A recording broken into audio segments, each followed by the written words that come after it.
이 시간 다 함께 자리에서 일어나셔서 오늘 우리에게 주시는 하나님의 말씀 함께 보겠습니다.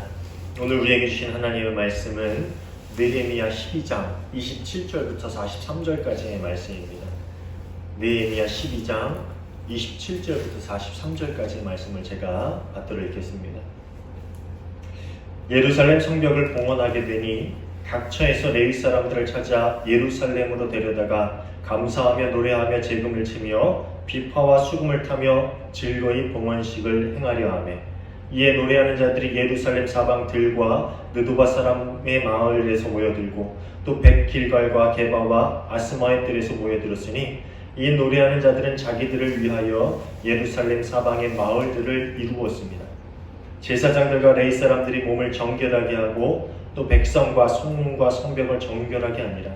이에 내가 유다의 방백들을 성벽 위에 오르게 하고 또 감사 찬송하는 자의 큰 무리를 둘로 나누어 성벽 위로 대오를 지어 가게 하였는데, 한 무리는 오른쪽으로 본문을 향하여 가게 하니 그들의 뒤를 따르는 자는 호세야와 유다 지도자의 절반이요 또 아사랴와 에스라와 무슬람과 유다와 베냐민과 스마야와 예레미야이며, 또 제사장들의 자손 몇 사람이 나팔을 잡았으니 요나단의 아들 스마야의 손자 마따냐의 증손 미가야의 현손 삭굴의 5대손 아삽의 6대손 스가랴와 그의 형제들인 스마야와 아사렐과 밀랄레와 길랄레와 마에와 느다넬과 유다와 하나니라.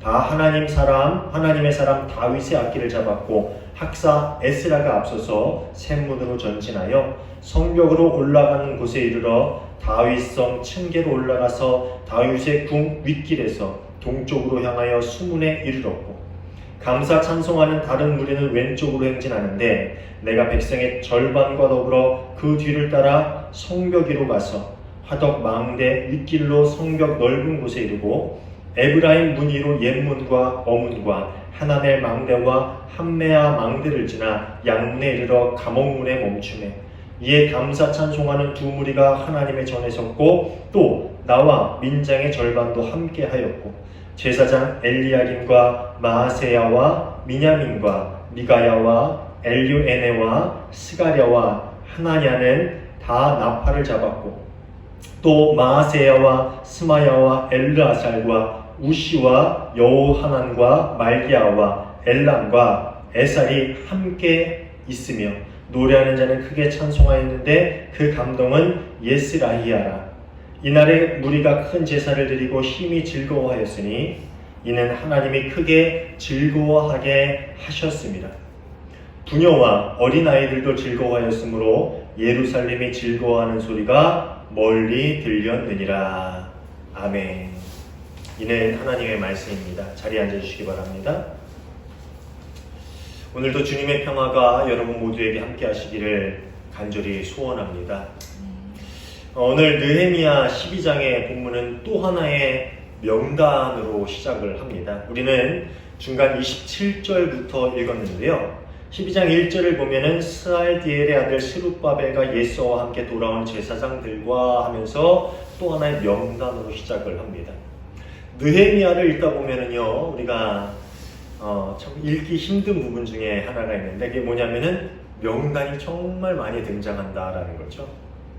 에스라 느헤미야가 원래 한 권이죠. 히브리 성경으로는 한 권이에요. 우리는 떨어져 있지만.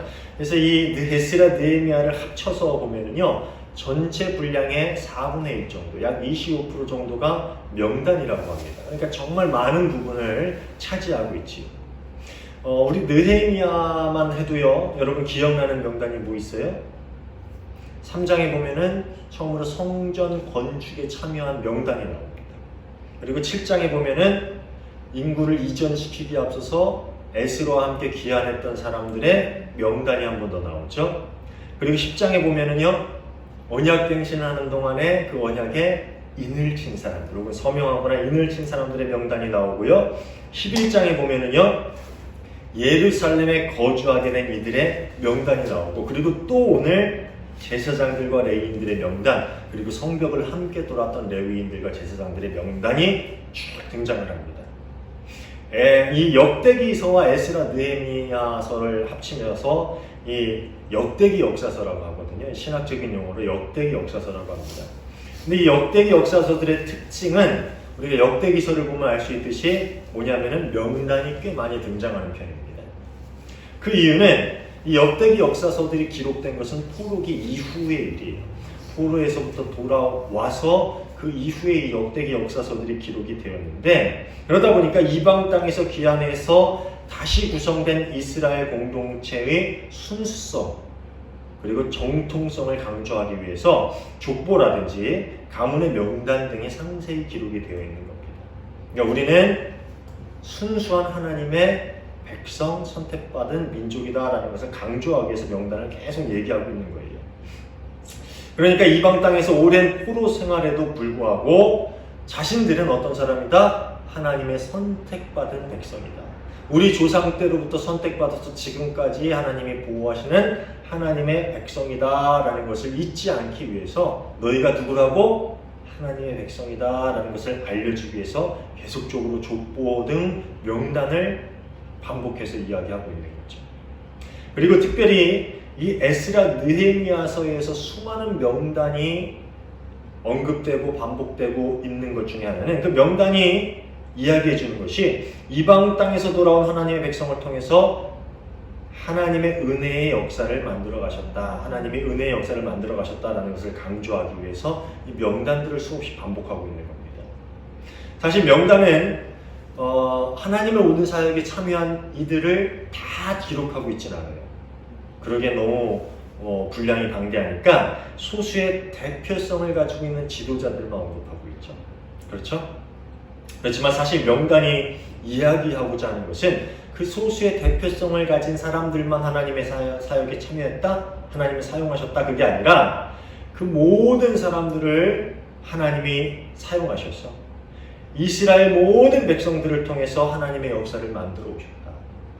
그리고 수많은 그 명단들 그리고 무명의 모든 사람들 모든 백성들이 하나님의 역사의 동역자이다라는 것을 이야기해주고 있는 것이 이 또 명단의 의미입니다. 아마도 이스라엘 백성들은 에스라 느헤미야에 적힌 이름 한자 한자를 보면서 비록 자신의 아버지 이름이나 할아버지 이름이 거기 없을지라도 자기 집안의 어른들의 이름 혹은 대표성을 띈 그 한 사람의 이름을 보면서 우리가 그 집안인데 우리가 어떻게 공동체 일원으로 하나님의 일에 참여했는지 우리 아버지 혹은 우리 할아버지가 어떻게 하나님의 일에 동역을 했는지 또 자신들의 아버지와 아버지를 통해서 하나님께서 어떤 일들을 이루어내셨는지를 이 에스라 느헤미야를 읽고 또 그 명단을 하나하나 되뇌이면서 기억해냈을 것입니다. 그렇기 때문에 에스라 느헤미야의 명단들은 그냥 이름들이 아니에요.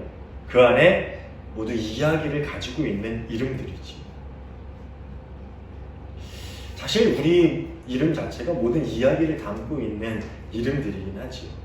에스라 느헤미야에서도 마찬가지예요. 그 이름들 하나하나가 각 가문들의 대표만 기록되었지만 그 이름들이 우리의 조상들이 함께했던 그리고 우리 아버지, 우리 할아버지가 함께했던 당시의 사람들의 이름을 보면서 하나님이 우리의 조상들을 통해서 어떤 일들을 이루어 가셨는지 우리 아버지, 할아버지를 통해서 어떤 일들을 이루어 가셨는지 또 우리는 어떻게 쓰임 받았는지를 계속 기억해내고 있는 그 이야기 모두를 담고 있는 이름들이라는 겁니다. 저희 할아버지 성함이 양제자 택자를 쓰십니다. 근데 제 할아버지 이름을 딱 떠올리면은 생각나는 것이 있어요. 우리 가족은 제가 수없이 얘기해서 알 거예요. 우리 할아버지 하면 제가 제일 먼저 얘기하는 게 대한민국 최초의 근대식 백화점인 화신백화점을 지으신 분입니다. 물론 우리 할아버지가 그거를 다 주도해서 지은 건 아니고 거기에 참여를 하셨다는 거예요. 건축사 중에 한 분으로 우리 할아버지가 그 화신백화점 건축에 참여하셨어요. 그러다 보니까 할아버지 하면은 양제자 택자 우리 할아버지 이름을 딱 떠올리면은 백화점이 딱 떠올려요. 그리고 또 6.25 전쟁이 떠오릅니다. 왜냐하면 6.25 전쟁에서 돌아가셨기 때문이죠. 이렇게 각 사람의 이름은 그 인생마다의 이야기를 담고 있는 그릇이라고 이야기할 수 있습니다. 황무지와 같은 이스라엘 땅으로 돌아오고 폐허가 된 예루살렘의 성전을 짓고 그 주변에 무너졌던 성벽을 재건하기까지 그 긴 시간들의 이야기들이 명단 한 사람 한 사람의 이름 속에 담겨 있다는 것입니다. 아마도 후손들은 이곳에 나오는 자신의 집안들의 조상, 가문들의 대표들의 이름을 보면서 그 옛날 하나님께서 조상들을 통해서 이루신 거룩한 사역과 또 하나님의 부르심에 순종함으로 그 거룩한 사역에 동역한 자신의 조상들의 그 자랑스러운 일들을 기억해내면서 자신들 또한 지금 이 순간 어떻게 어떠한 정체성을 가지고 살아가야 하는가라는 것을 배워나갔을 것입니다. 그리고 다시 기억해냈을 겁니다. 그리고 이런 깊은 의미를 가지고 있는 명단들 중에 오늘 본문 느헤미야 12장에 나오는 명단은 조금 더 특별한 의미를 가지고 있어요. 1절부터 26절까지의 명단 다음인 27절부터 43절 오늘 우리가 읽은 본문은요 무슨 이야기입니까? 그동안 이스라엘이 힘써왔던 성벽 재건 사업을 마치고 이제 예루살렘에서 살 백성들이 제비뽑기를 통해서 혹은 자원에서 이주를 한 다음에 뭐가 남았어요? 이제 모두 모여서 예루살렘 성벽을 봉헌하는 일이 남았죠. 더 이상 짓는 건 없어요. 이제 각자 개인 집은 짓는 건 있지만 성전을 짓거나 성벽을 짓거나 이런 모든 건축 사역은 끝이 났어요. 그러니까 모든 것을 하나님께 봉헌하는 그런 일들이 남아 있는 거죠. 이야기의 흐름으로 보자면은요. 오늘 본문의 이야기, 이 느헤미야 12장의 이야기는 느헤미야의 이야기가 거의 끝나가는 시점에 위치한 이야기죠. 그렇죠? 이제 뭐 성벽을 재건하기 위해서 느헤미야가 왔는데 그게 이제 다 끝이 났으니까 이제 다 끝이 나요. 실제로 13장이면 이제 느헤미야의 이야기가 끝이 나는데 그런데 오늘 본문은요. 특히 1절부터 시작하는 본문은요. 오래전 스룹바벨과 함께 처음으로 이스라엘에 귀환했던 22명의 제사장들의 이름 그리고 그때 함께 돌아온 레위 사람들의 명단으로 시작을 합니다. 그리고 그 다음부터는 그 뒤를 잇는 제사장들과 레위인들의 명단이 순차적으로 나와요. 그러니까 처음에 스룹바벨과 그 22명의 제사장이 들어왔는데 그 사람들의 이름이 누구고 이렇게 시작해서 근데 그 뒤에 제사장이 누구고 그 뒤에 제사장이 누구고 순차적으로 나오고 마지막으로 느헤미야 시대의 제사장은 누구다라는 것을 끝을 내죠. 1차 스룹바벨을 주축으로 한 귀환에서부터 에스라와 함께한 2차 귀환 그리고 느헤미야의 3차 귀환에 이르기까지 무려 90년에 이르는 시간들을 따라 내려오면서 그 시간 동안에 함께 사역했던 사람들의 이름을 살펴보고 있는 거죠. 그동안 그들이 그렇게 고생하면서 황폐한 고국으로 돌아와서 성전을 재건하고 성벽을 다시 세웠던 건 왜일까요? 무엇 때문일까요? 왜 그들은 그렇게 고생스러운 길을 선택했을까요? 왜 그랬습니까? 조국의 재건? 물론 그런 마음도 조금 있었겠죠. 그렇지만 그 강력한 페르시아의 속국으로 있는 한 조국의 재건을 위해서 그 힘든 길을 택하지는 않았을 거예요. 차라리 바벨론에서 반란을 일으키는 게 더 쉬웠을 것 같아요. 회복입니다. 회복. 근데 그들이 진짜 원했던 것은 단순한 국가 공동체의 회복이 아니라 뭐냐면 신앙 공동체의 회복이었어요. 그들이 가지고 있던 선민 사상, 즉 우리는 하나님께 선택받은 하나님의 백성이다 라는 정체성은요 이제 더 이상 성전이나 성벽 같은 외형적인 것에서 찾을 수 있는 것은 아니었어요. 그들이 성전을 짓고 성벽을 지었지만 그런 외형적인 것에서 이제 그들의 정체성을 찾을 수는 없었어요. 물론 포로기 이전에는 영토, 그 다음에 왕국, 그 다음에 성전 이게 다 중요한 요소였습니다. 그들의 정체성을 거기서 찾았어요. 그런데 죄로 인해서 나라를 빼앗기고 성전이 불타고 성벽이 무너지는 것 그것을 경험한 이후에 지금 우리가 하나님과의 관계 가운데 서 있는가 하나님과의 어떤 관계로 우리가 살아가고 있는가라는 것이 이제 자신들의 정체성 문제라는 것을 그들은 깨달았어요. 이제는 외형적인 게 문제가 아니라 하나님과의 관계를 우리가 어떻게 세워가고 있는가라는 것에서 그들의 정체성을 찾기 시작했다는 것이죠. 그래서 성벽 봉헌을 하는 행사를 하기 전에 모든 지파의 가문이나 정치 지도자들의 명단을 적은 게 아니라 제사장과 레위인들의 명단만 여기 적었어요. 그래서 이제 성전 중심으로 성전 제사의 제도가 확립이 되었습니다. 이제 우리가 성벽도 짓고 성전도 짓고 이제 이곳에서 온전히 하나님께 예배하는 예배 공동체로서의 정체성을 온전히 세워갈 수 있는 준비가 되었습니다 라는 그런 이야기를 하기 위해서 나머지를 싹 빼고 예배 중심의 제사장과 레위인들의 명단만 여기다 기록하고 있다는 것이죠. 이제 하나님을 온전히 예배하는 신앙 공동체로서 거듭날 준비가 우리가 끝이 났습니다 라는 것을 이야기하고 있다는 거죠. 그런 의미에서 성전 봉헌식은요, 단순히 성벽이 완공된 것을 축하하기 위해서 모인 행사가 아니라 이스라엘 공동체가 앞으로 하나님의 백성으로 어떻게 살아갈 것인가 라는 것을 다짐하고 확증하는 축제였다라는 것입니다. 먼저 행사를 거행하기 앞서서 각 지방에 흩어져 있는 레위인들을 다 모으죠. 예배를 더욱더 풍성하게 하기 위해서 찬양을 이렇게 가미하기 위하고 찬양을 풍성하게 하기 위해서예요. 그리고 제사장과 레위 사람들을 비롯해서 이스라엘 모든 백성들이 뭘 합니까? 정결 의식을 치르는데요. 특별하게 성문과 성벽까지 정결하게 하는 의식을 치릅니다. 이 정결 의식은요, 참 의미가 있는 의식입니다. 이 이스라엘에게 정결 의식이란 거룩한 용도로 쓰임받기 위해서 따로 구별한다라는 의식이에요. 그렇죠? 정결이 가장 많이 나오는 성경이 어딜까요? 대강 한번 맞춰보세요. 정결이 가장 많이 나오는 거. 레위기죠. 그렇죠? 레위기. 하나님의 백성으로서의 언약을 받는 그 레위기가 정결, 거룩 가장 많이 등장합니다. 그래서 이 정결 의식은 지도자와 백성뿐만 아니라 이제 예루살렘 성도 하나님의 공동체, 신앙 공동체, 예배하는 공동체를 세워가기 위한 도구로 선별되었다라는 의미로 사람뿐만 아니라 성문과 성벽까지 정결 의식을 행한 거죠.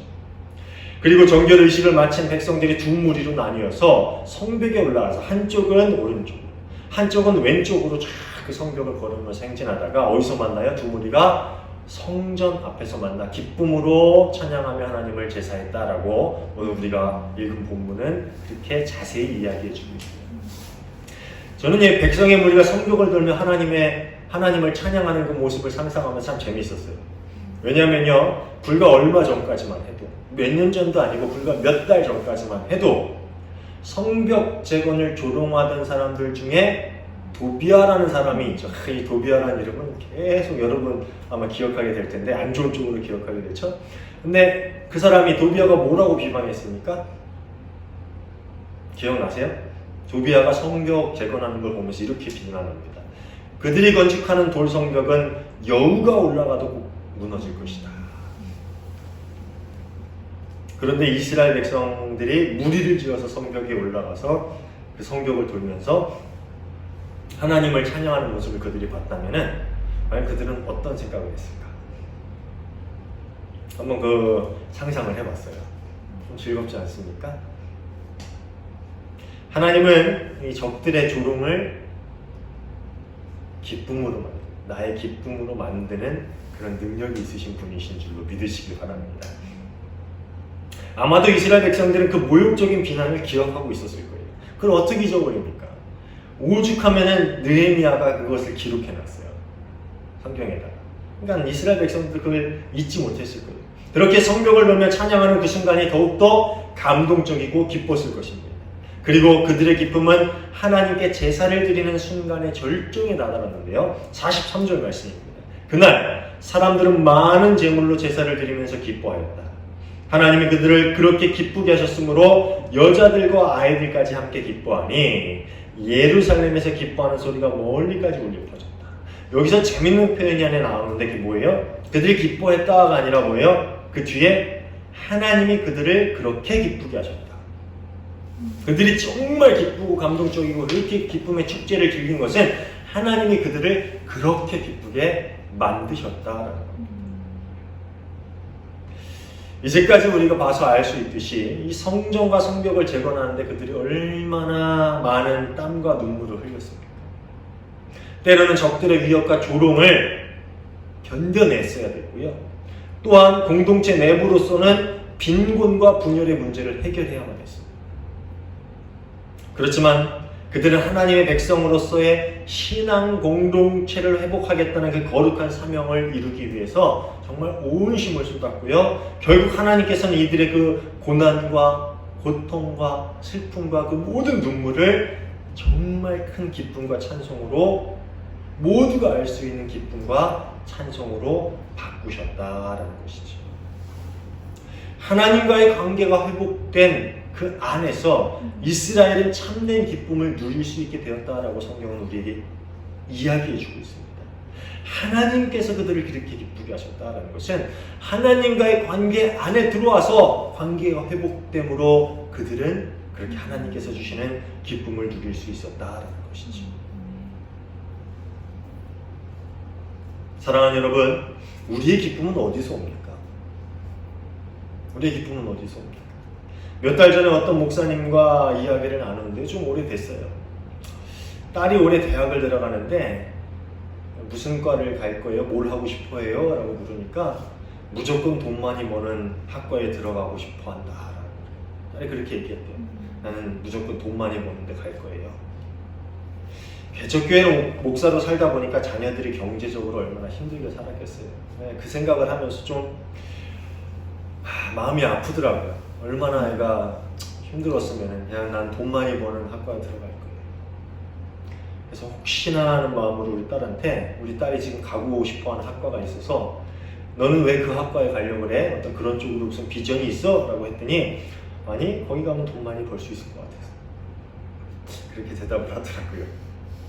아 불사 이게 남의 얘기가 아니구나라는 생각이 들었습니다.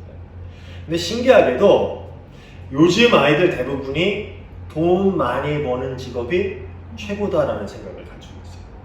그렇죠?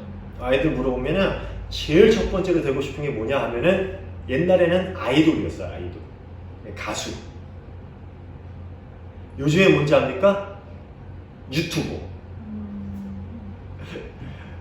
왜? 돈 많이 벌니까. 뭐 세월이 바뀌었다고 하지만 참 이해하기 힘든 그런 사고 구조인 것 같아요. 그런데 그렇게 인생의 목적이 돈이 되다 보니까 수단과 방법, 수단과 과정은 별로 중요하게 여기시잖아요. 그냥 많이 벌면 되는 거예요. 참 안타까운 일이죠. 그런데 이 아이들의 그런 생각이 어디서부터 왔을까요? 누구로부터 그것을 배웠을까요? 과연 누굴까요? 우리 어른들로부터 온 거예요. 우리가 그런 생각을 갖고 그렇게 살다 보니까 아이들이 그것을 그대로 배우는 거죠. 그럼 우리 그리스도인들은 다릅니까? 세상은 그렇다 쳐도요. 우리 누가 하는데 5분의 1이 그리스도인이라고 그래요. 인구에. 우리 5분의 1 그리스도인들은 다릅니까? 5분의 1까지는 아니어도 10분의 1 우리 그리스도인들 중에 반 그 정도는 좀 다릅니까? 다른지 어떤지 확실히 모르겠어요. 여러분의 생각까지 제가 꿰뚫어 볼 수는 없으니까. 근데 확실한 것 한 가지는 달라야 합니다.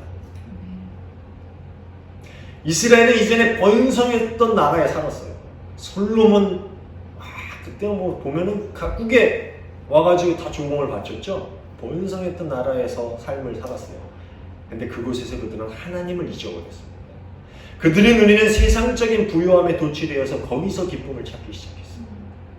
그렇지만 결국 그들에게 돌아온 것은 나라가 망하는 아픔이었고요.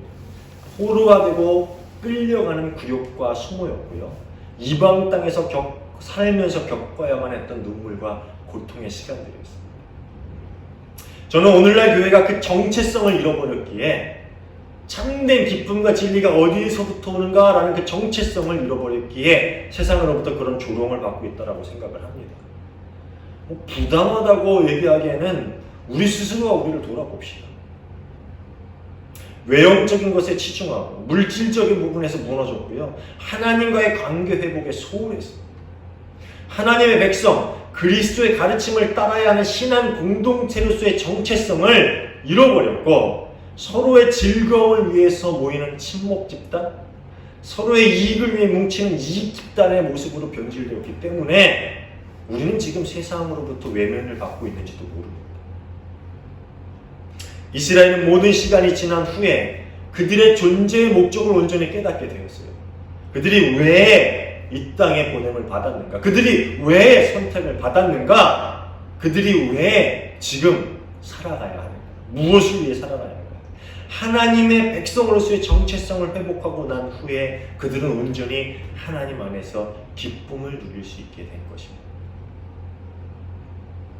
사랑하는 여러분, 간절히 소원하기는 우리 모두에게도 그런 기쁨이 회복되기를 바랍니다.